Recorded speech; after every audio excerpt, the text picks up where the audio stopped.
Bom dia! Então amanhã é o nosso grande dia, né? Certamente a gente nós vamos nos encontrar, quem vai para a PUC, os colegas que vão para a PUC daqui ou do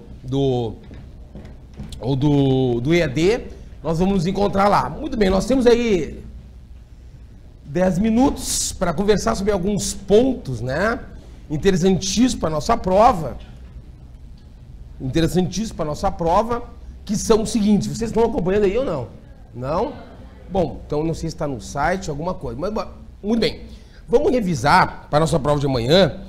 Nós teremos aí umas 6 questões em penal, né? Em direito penal. E a professora da banca é minha colega, delegada de polícia, doutora Andréia, tá? Nós esperamos uma boa prova por parte da professora Andréia, tá? E no âmbito do direito penal, na parte geral, nós vamos revisar algumas coisinhas sobre a aplicação da lei penal, tá? Que eu gostaria que vocês anotassem, só para sempre é bom escrever para lembrar na hora, né? Aquela parte introdutória do Código Penal, do artigo 1º ao 12 ali, sobre a aplicação da lei penal, né? Que são algumas regras que nos auxiliam a interpretar e aplicar a lei penal. O que é importante ali? O artigo 2º do Código Penal. Deve ser lido junto com o artigo 5º, inciso 40 da Constituição. O que diz? É o princípio da irretroatividade da lei penal mais severa. Como que eu vou para a prova amanhã? Com o seguinte raciocínio: se vem uma lei penal nova, como assim uma lei penal nova? Uma lei penal nova trazendo um novo crime, uma lei penal alterando a pena de um crime. Lembra, a regra é que a lei penal nova ela é irretroativa. O que é ser irretroativa? Ela somente se aplica aos crimes praticados dali em diante. Assim sendo, quem praticou o crime sob a lei anterior ainda vai ser punido pela lei anterior. No caso, a lei anterior que foi revogada, ela vai ser ultrativa. O que é uma lei penal ser ultrativa? Ela já foi revogada, mas como ela é mais benéfica para o autor, ela continua a valer para os fatos praticados na sua vigência. Muito bem. Se tu observares, prestem bem atenção, se tu observares o artigo 2º do Código Penal, dentre as espécies de leis penais retroativas, o que é a retroatividade? É quando vem uma lei penal nova mais benéfica para o autor, né? Ela vai valer dali em diante, daqui para trás. Dentre as leis penais retroativas, colegas do presencial e do ED, nós temos ali no artigo 2º a chamada abolitio criminis. O que é abolitio criminis? É aquela lei penal nova que vem e revoga um crime, revoga um tipo penal. Então ela é uma lei nova melhor, portanto ela é retroativa. Então, quando vem uma abolitio criminis e ela revoga um crime, vem uma lei nova dizendo, ó, furto não é mais crime, então ela vale daqui pra gente, daqui pra trás. E lembra o artigo 2º, sempre que vem uma abolitio criminis, ela alcança a todos, inclusive aqueles que já tenham sentença penal condenatória transitada em julgado por aquele crime. E ela apaga a abolitio criminis todo e qualquer efeito penal, efeitos civis não, efeito penal de eventual sentença condenatória que você teve em relação àquele crime, ok? Tá? O exemplo no abolitio criminis é a lei 11.106, em 2005, que revogou o tipo penal do adultério.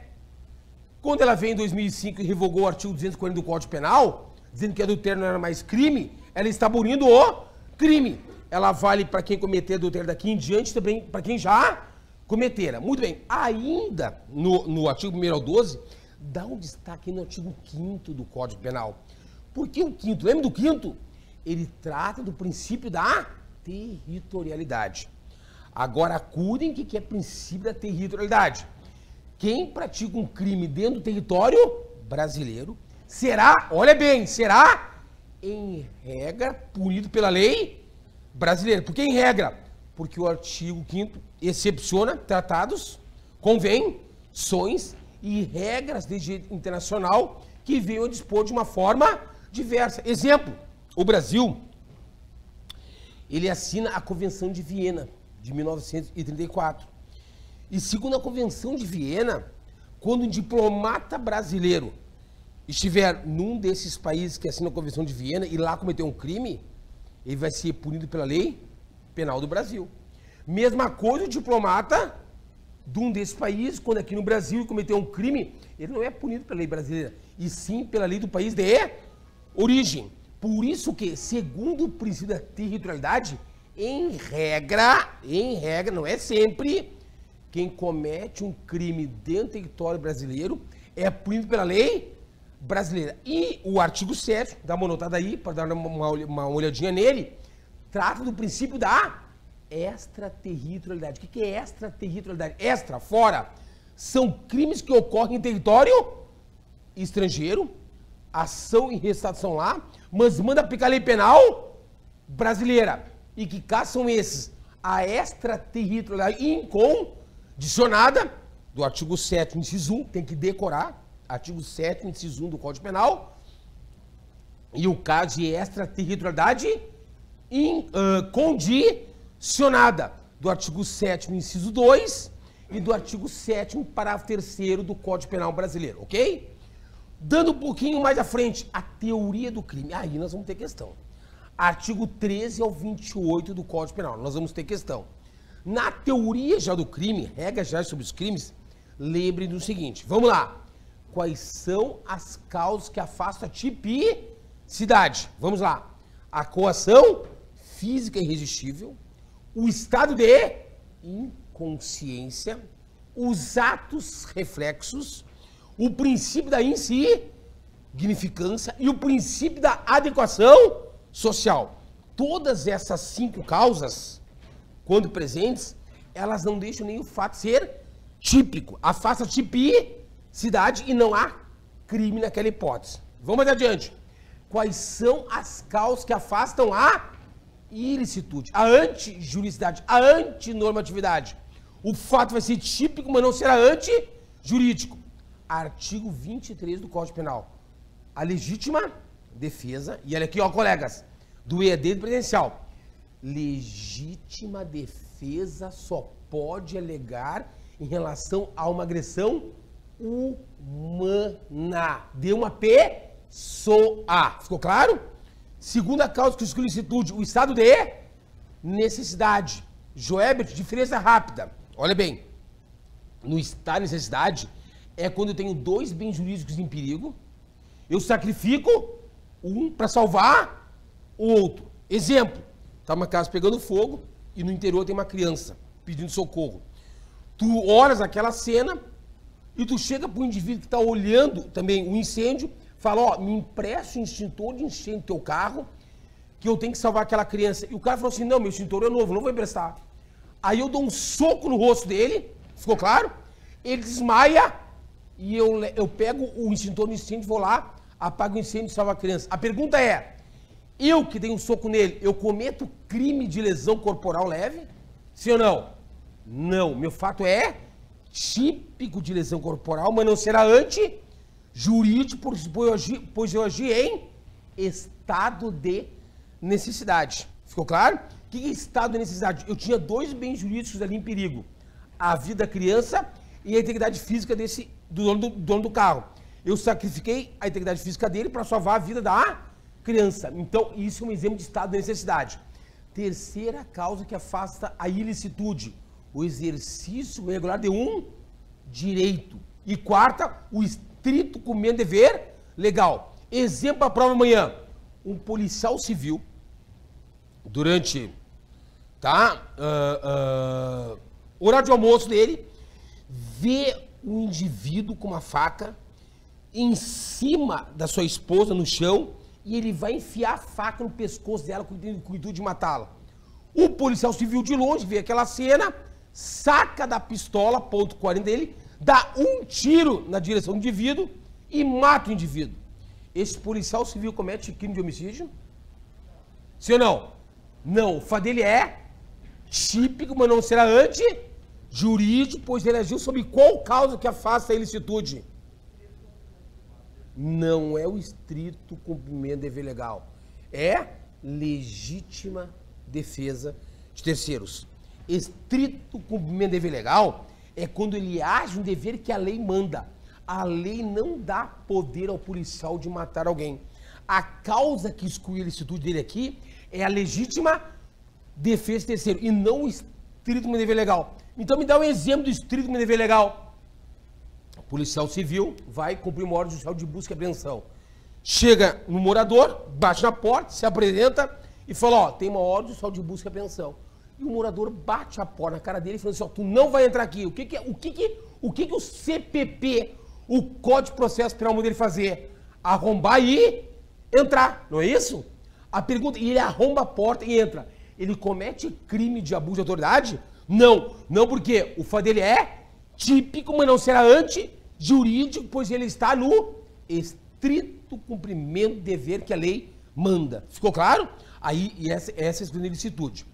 Ainda outras causas que excluem a antijuridicidade, se apropriam da manhã, além do artigo 23. Nós temos as causas especiais.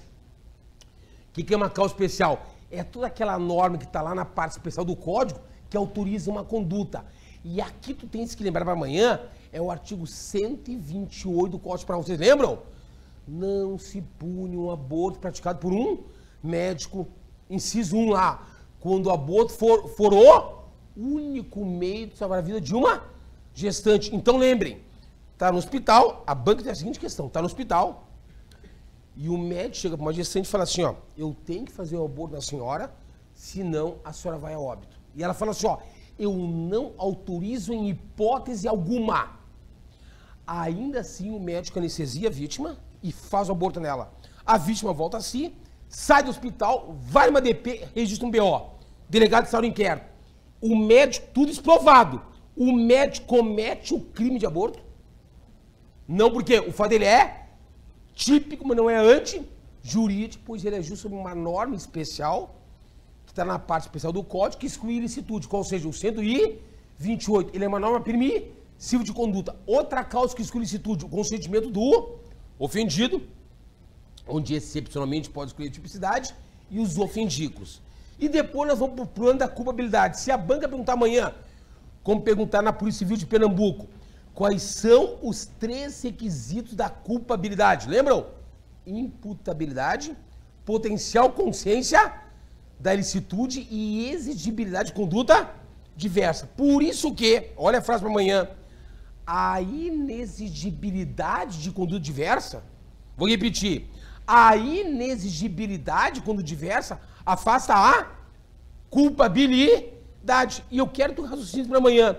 Se eu tô lá no plano da culpabilidade, o fato já é típico e antijurídico. Então, vamos lá. E quais são as causas que afastam a culpabilidade? A doença mental completa, não é doença mental por si só, a doença mental completa, aquela que o perito diga que o indivíduo é portador de uma doença mental e não tinha nenhum discernimento que estava fazendo. A menoridade penal, por isso que menor de 18 anos não comete crime. Qual outra? A embriaguez completa, acidental, a obediência hierárquica e a coação moral irresistível. Então lembrem, se uma pessoa acha uma coação física irresistível, a coação física irresistível afasta a tipicidade. Já se ele acha uma coação moral irresistível, isso afasta a culpabilidade. Ficou claro? Então não posso confundir para amanhã, colega do ED, colega presencial, as causas que afastam tipicidade com as causas que afastam a antijuridicidade, com as causas que afastam a culpabilidade. E vamos agora para o plano da punibilidade. Quais são as causas que extinguem a punibilidade? Leiam, anota aí o artigo 107 do Código Penal Brasileiro. Tá? Quais são as causas que afastam a punibilidade? Qual é o teu raciocínio amanhã? Pera aí, ó. Se eu tô no plano da punibilidade, o crime houve. O fato é típico, é antijurídico, é culpável. Só que o Estado não vai te punir, não vai te dar a pena. Isso afasta a punibilidade. Pelo artigo 107, a morte do autor. Qual mais? Anistia, graça e indulto. Qual mais? Abolição crimes.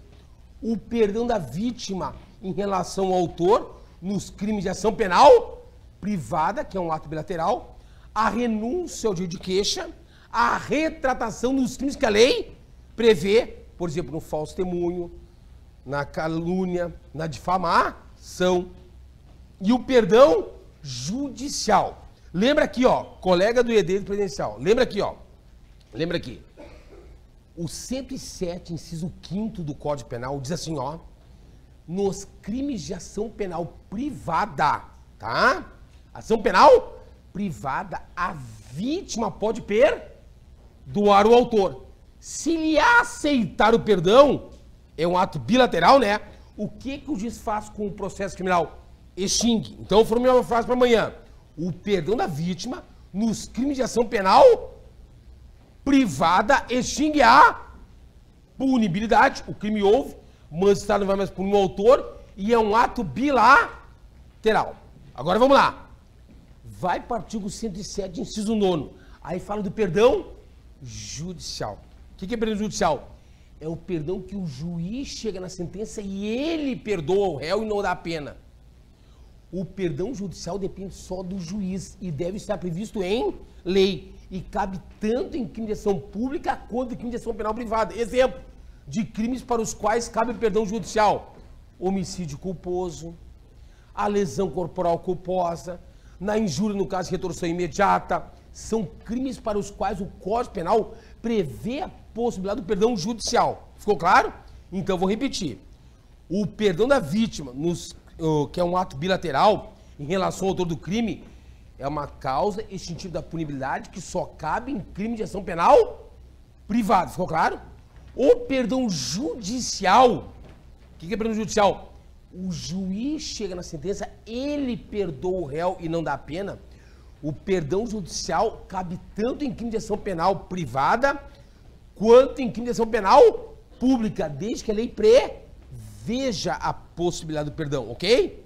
E ainda outras causas que extinguem a punibilidade, a prescrição, a decadência e a perempção, forte no artigo 107 do Código Penal, ok? Muito bem. Ainda na parte geral, a parte de concurso de crimes, se perguntar para vocês, que acredito que vem uma questão aí. Concurso de crimes, artigo 69, você tem concurso material de crimes. O que é o concurso material? O que é o concurso material? É quando o autor, dentro de um contexto fático, mediante uma ação, pratica mais de um resultado, ele vai ter uma pena para esse, uma pena para esse, e as penas serão somadas. Exemplo, o indivíduo entra com uma arma num bar, dá um tiro, mata um desafeto, vira a arma, dá outro tiro, mata outro desafeto, vai embora. Eu tenho aqui, ó, uma ação, um resultado, um homicídio doloso, aqui outra ação, outro resultado, outro homicídio doloso. Isso é o concurso material. Ele vai ter uma pena aqui, ele vai ter uma pena aqui e as penas serão somadas. Agora, o que vão te perguntar amanhã é o concurso formal do artigo 70. O que é concurso formal? É quando eu tenho uma ação, omissão, e dois ou mais resultados. Cuida bem aqui. O que é isso? O indivíduo pega e deu um tiro, ou uma ação, e matou duas pessoas. A que ele queria, o tiro transfixiou a pessoa que ele queria e matou uma outra que passava pelo local. Então, ó, eu tenho uma ação e quantos crimes aqui? 2. Um homicídio doloso e um homicídio culposo. Isso eu chamo de concurso formal perfeito. Concurso formal próprio. Como é que fica a pena do réu aqui? O artigo 70 do Código Penal. O juiz vai dar uma pena para o mais grave. E esse homicídio culposo ele não vai ter uma pena. Ele só vai fazer com que essa pena aqui seja aumentada no cálculo dela, no artigo 70 do Código Penal. E o que é o concurso formal impróprio do artigo 70, a segunda parte? É quando eu tenho uma ação e dois ou mais resultados, só que o agente queria todos os resultados. Exemplo, o indivíduo deu um tiro, tá? Um tiro para matar dois desafetos dele que conversavam no local. Ele deu um tiro, passou na cabeça desse, matou, transfixou, passou na cabeça desse e matou. Tem uma ação e dois resultados. Ó, um homicídio doloso aqui e outro doloso aqui, né? Isso é o concurso formal. Por que formal? Porque é uma ação e dois resultados. Mas como é que fica a pena aqui? O código no artigo 70 diz que tem que calcular como se fosse um concurso material. Ele vai ter uma pena para esse homicídio doloso, uma pena para esse homicídio doloso e as penas serão somadas. Ficou claro? É o chamado concurso formal impróprio. Concurso formal imperfeito. E no artigo 71 do Código Penal, tu tens o crime continuado, a chamada continuidade delitiva. O que é o crime continuado? Lembra na prova, o crime continuado é o crime em série. Exemplo, o indivíduo furta um carro na Avenida Salgado Filho na segunda-feira em Porto Alegre. Na terça-feira ele furta outro carro e na quarta-feira outro carro. Qual seria o lógico? O lógico, lá na justiça, ele ser processado por esse furto, por esse e por esse, né? Qual seria o lógico? Tem uma pena para esse, uma pena para esse, uma pena para esse, não é isso? Só que isso aqui, o Código Penal considera um crime em série. Tem que ser crimes de mesma espécie. Ele vai ser condenado pelos três, mas no cálculo da pena, o juiz considera como crime único. Ele vai dar uma pena por mais grave, por exemplo, o furto que foi qualificado, e os outros só vão funcionar como causa de aumento de pena para esse, nos limites do artigo 71 do Código Penal. Colega do ED, colega presencial, o crime continuado só pode ser reconhecido pelo juiz na sentença se for crime de mesma espécie. Roubo, roubo, roubo. Furto, furto, furto. Tá? Homicídio, homicídio, homicídio. Ok? E o que é o artigo 73? O artigo 73 traz o erro na execução. O aberratio ictus, chamado. Como assim? O que é erro na execução? Erro na execução é o erro na pontaria. Lembra? Erro na pontaria. O A quer matar o B tá ali. Só que ele atira e pega no C. E chama-se erro na execução. O que o Código manda fazer? Tu vai responder penalmente como tivesse acertado quem tu querias. Tu vai responder como tivesse acertado o B. Não confunde no erro sobre a pessoa, do artigo 20 para terceiro, que é quando o A quer acertar o B e acerta o C achando que era o B. Aí o nome do instituto é erro sobre a pessoa, erro in persona. Então vamos lá. Não confundir o artigo 73 do Código Penal, que trata do erro na execução, erro na pontaria, aberratio ictus, com o erro sobre a pessoa do artigo 20, parágrafo 3º do Código Penal, o chamado erro in persona, ok?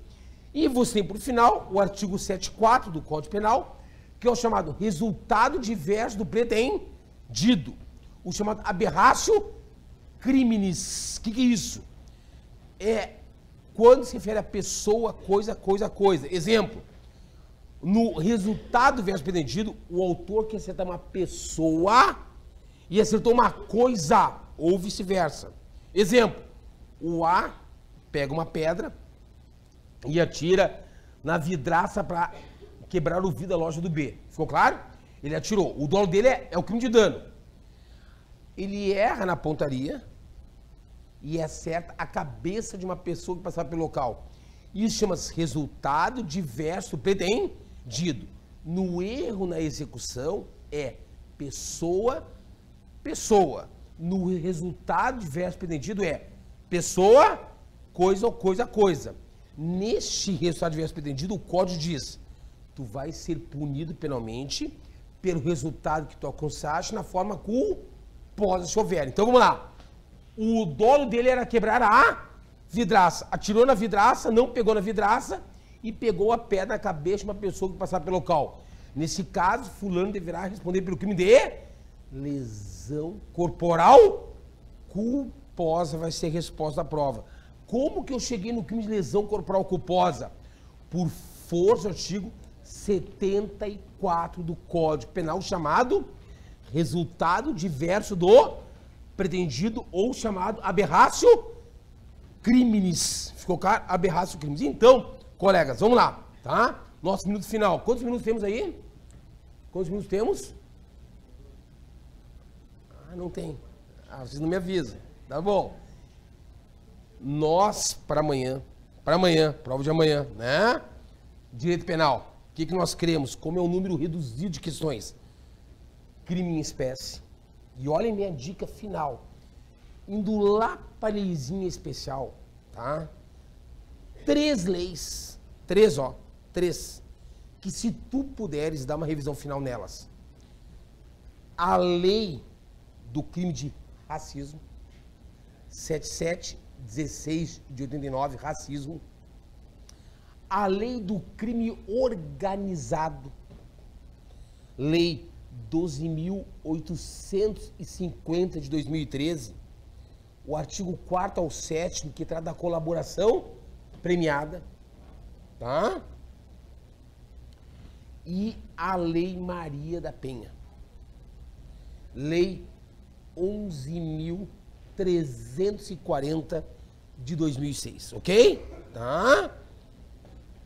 A todos, uma boa prova. Eu já passei por isso.